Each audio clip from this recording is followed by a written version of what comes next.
আসসালামু আলাইকুম, নিহার শখের রান্নাঘরে আপনাদের স্বাগতম। আজকে আমার রেসিপি ডিমের কোরমা। ঘরে থাকা সামান্য উপকরণ অল্প সময়ে ঝটপট বানিয়ে ফেলতে পারেন আপনিও। এই ডিমের কোরমাটা অনেক মজার, আমার কাছে তো খুবই ভালো লাগে। তাহলে চলুন কথা না বাড়িয়ে শুরু করা যাক আজকের রান্না। এই যে দেখতে পাচ্ছেন, এখানে আমি ডিম নিয়ে নিয়েছি। ডিমগুলো আমি ডিমের খোসা দিয়ে দুই সাইডে হালকা করে কেটে নিচ্ছি যেন মশলাটা ঢুকে। এই যে দেখতে পাচ্ছেন, চুলায় প্যান বসিয়ে দিয়েছি। এখানে পরিমাণ মতো তেল দিয়ে দিচ্ছি। তেলটা আপনারা চাইলে বাড়িয়ে কমিয়ে দিতে পারেন। তেলটা আমি হালকা গরম করব, বেশি গরম করব না। তেলটা গরম হয়ে গিয়েছে। এখানে দিয়ে দিচ্ছি 1 চিমটি লবণ। লবণটা আমি নেড়ে চেড়ে তেলের সাথে মিশিয়ে নিচ্ছি।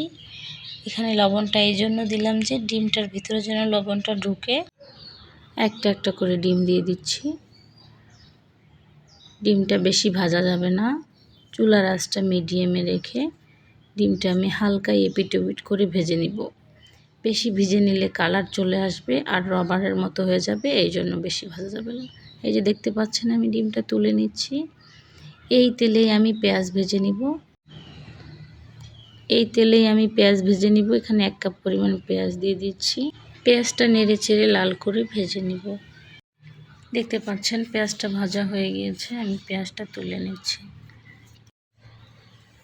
এই যে আবারও চুলায় প্যান বসিয়ে দিয়েছি, পরিমাণ মতো তেল দিয়ে দিচ্ছি। এখানে দিয়ে দিচ্ছি 2টা পেঁয়াজ কুচি। পেঁয়াজটা আমি হালকা ভেজে নিব যেন কাঁচা গন্ধটা চলে যায়।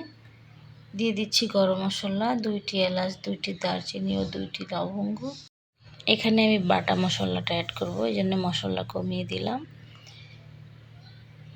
পেঁয়াজটা হালকা ভাজা হয়ে গিয়েছে। দিয়ে দিচ্ছি 1/2 চা চামচ রসুন বাটা। দিয়ে দিচ্ছি 1/2 চা চামচ আদা বাটা।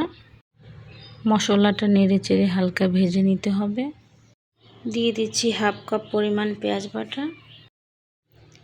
দিয়ে দিচ্ছি 1/2 কাপ পরিমাণ কাজু বাদাম বাটা। আপনারা যে কোনো বাদাম দিতে পারেন, চীনা বাদাম, কাঠবাদাম। কাজু বাদামের টেস্টটা ভালো আসে। দিয়ে দিচ্ছি 1/2 চামচ লাল মরিচের গুঁড়ো। দিয়ে দিচ্ছি 1/2 চা চামচ লবণ। দিয়ে দিচ্ছি 1/2 চা চামচ জিরার গুঁড়া। দিয়ে দিচ্ছি 2 চামচ পরিমাণ টক দই। এবার মশলাটা নেড়ে চেড়ে মিশিয়ে হালকা একটু তেলে ভেজে নিব। মশলাটা ভাজা হয়ে গিয়েছে। এখানে 1 কাপ পরিমাণ পানি দিয়ে দিচ্ছি। এখানে ভেজে রাখা ডিমগুলো দিয়ে দিব। এখানে দিয়ে দিচ্ছি 1 কাপ পরিমাণ গরুর দুধ। আমি 250 গ্রাম দুধ শুকিয়ে 1 কাপ করে নিয়েছি। আপনারা চাইলে যে কোনো দুধ দিতে পারেন। দিয়ে দিচ্ছি 2 থেকে 3টি কাঁচামরিচ ভালো ফ্লেভারের জন্য। দিয়ে দিচ্ছি আগে থেকে ভেজে রাখা পেঁয়াজ। পেঁয়াজগুলো আমি হাত দিয়ে গুঁড়ো করে দিচ্ছি। আমার সবগুলো উপকরণ দেওয়া হয়ে গিয়েছে। এখন এটা আমি নেড়ে চেড়ে 5 মিনিটের জন্য চুলার আঁচটা লো করে ঢেকে রাখব।